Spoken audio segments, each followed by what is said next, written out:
Surraakoo uffannaan kee addaam simboon kee dabaalee bareenni fuula kees daran natti caale kan si hawwu qabee sin arguun karaarraa bareenni si qofaam addunyaa kanarraa bubbee fi kosiiwwan bifa keen balleessu aduuf roobni caamees gita keen xiqqeessu ardiif samiin kunuu waliin qabee saasaa dhoksaa miidhaga kee gad qabee asaasa yaa isa danda'aa obsi kees bayeessaa michuu si godhadhuu naaf ta'uu dandeessaa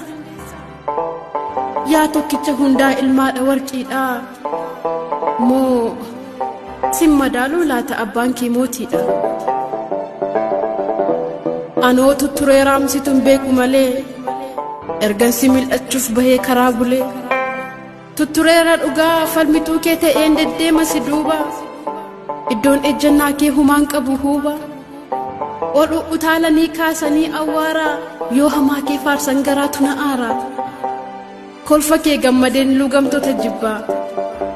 hankoo si godhachuuf baay'een dhabee dhibba atoo naaf hin beektu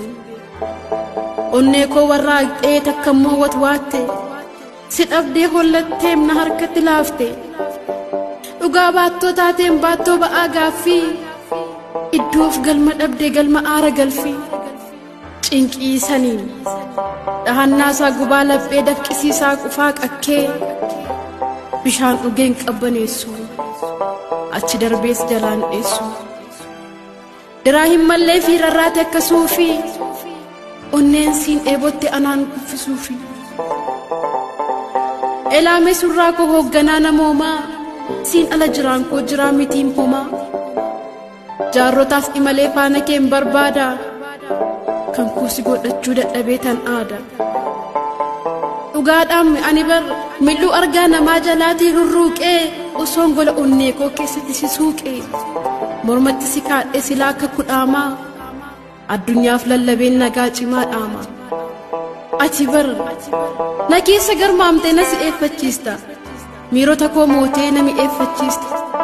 lubbuu si dheebote naaf jijiista laagaa namummaan kee dhufee galaana koo daaka isuma dhugaatiim ati na keessa jirta walxaxaa keessa koo harangamaa carta guyyaa koo dukkanaa naaf ibsita dungoo haqaaf laaqan qabduu hin fudhattu durgoo yaa calaqqee anaa meemmoo ka'een galmasii ijaara masaraa guddichaa dhiiga koo tamsaas ta'a tanaaf muummicha mee kootuutii taa'ii gola onnee koo banii homaa hin sodaatiin eegduu keetii ani guutummaa koo keessa riitti maan shubbisi wallee kee keessatti maqaa koo dubbisi anarratti moo'ii jiraadhu barakee roorrotaaf qoricha jabaan ayyaana kee kabajamaa kiyya fudhu teessoo mootii boqadhuna keessa gola eenyummaa kooti yoo feetes lapheettan si baadha lubbuu kootti aansee nan si moosifadha diinota kee aarsee yoo feetes of kennee ansii wareegama si keessan jiraadha fudhadhee dirqama dhugaadhaan si dhabu budhameen imimmaan harcaasa jiruu namaa keessaan namummaa koo baasa na dhuunfadhu maaloo hin fagaatiin irraa walumaan jiraannee lakkoofsisna jaarraa hooliin kee anarraa haa urgaa of hiiqqisee natti haa waamamu maqaan kee si dhiise simboon kee anarraa haa laalamu halaalaa ani siif gabroomee haa ta'u wallaalaa kafana kan keetiin qullaa koo haa dhoksu ana wallachiisee miirri kee naa moksu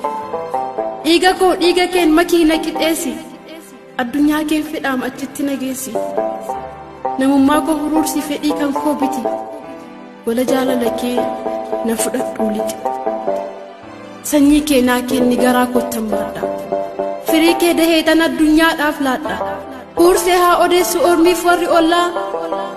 ani siin argadhee du'ee aseenu boolla albuudan qabaanna jijjiirraa maallaqaa taatee erga uumamtee ati ilmoo waaqaa egeree si kaadheen nyaadhee bahaa sugaa bara jireenya koo